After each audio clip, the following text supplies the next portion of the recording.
7h43, la semaine, le regard de Philippe Val sur l'actualité. Bonjour Philippe. Bonjour Dimitri. L'éducation nationale rend aujourd'hui hommage à Samuel Paty par une minute de silence dans les écoles en fin de matinée. Et oui, c'est à souffler sur une sinistre bougie que nous convie la date anniversaire de la mort de Samuel Paty. Bien qu'il ne fût connu que de ses proches et de ses élèves, c'est le sentiment d'un deuil personnel qui nous étreint. C'est comme la perte irréparable d'une personne familière, qu'on n'appellera plus jamais au téléphone, dont on n'entendra plus jamais la voix. Comme l'écrivait Lamartine, c'est la perte de tous ceux enfin dont la vie, un jour ou l'autre ravie, emporte une part de nous. Samuel Paty n'a pas vu le dernier printemps, il n'a pas entendu la dernière chanson à la mode, il n'est pas allé voir la mer l'été dernier, il n'a pas eu le fou rire en lisant Le Voyant d'Étampes, le roman génial d'Abel Quentin publié cet automne, qui est le récit de la confusion tragicomique que vivent aujourd'hui les enseignants de bonne volonté. On pense à Montaigne, qui écrit après la mort de la Boétie Pardon. Les plaisirs même qui s'offrent à moi, au lieu de me consoler, me redoublent le regret de sa perte. Il me semble que je lui dérobe sa part.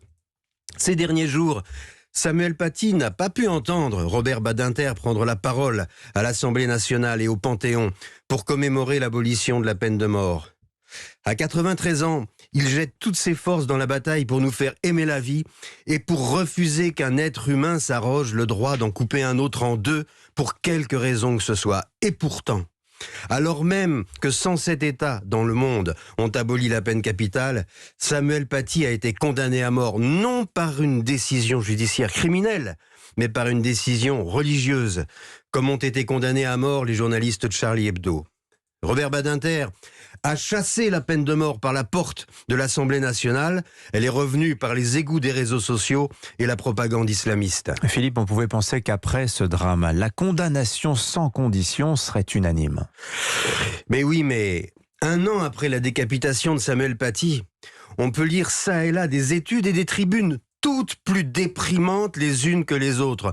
On y apprend que les enseignants ont une vision de la laïcité plus restrictive que le reste de la population, que la plupart ne conçoivent la laïcité que comme une règle qui met toutes les religions sur le même pied, comme si c'était le problème. Une étude de la LICRA révèle que 52% des jeunes sont favorables au port des signes religieux à l'école. Une autre, de l'IFOP, nous apprend que 49% des professeurs se censurent pour ne pas avoir de menaces. Pourcentage qui monte à 54% quand il s'agit de cours de sciences et à 61% quand il s'agit de cours sur la laïcité.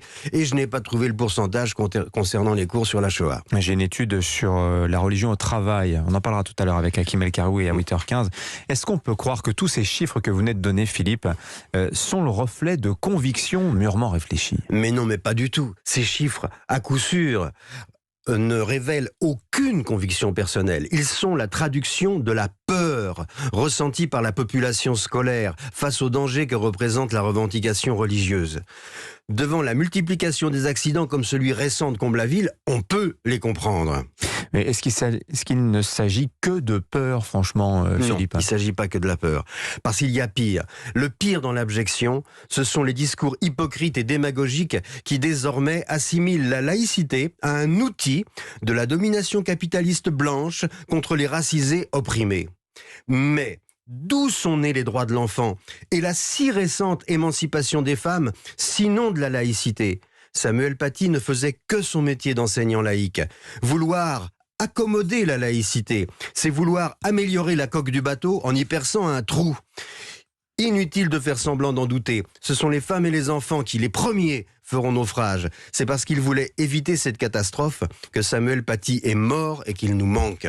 Merci Philippe Val. Votre regard sur la mort de Samuel Paty, ce sera en fait techniquement demain, ce fameux premier anniversaire si triste. Merci à vous. 7h47.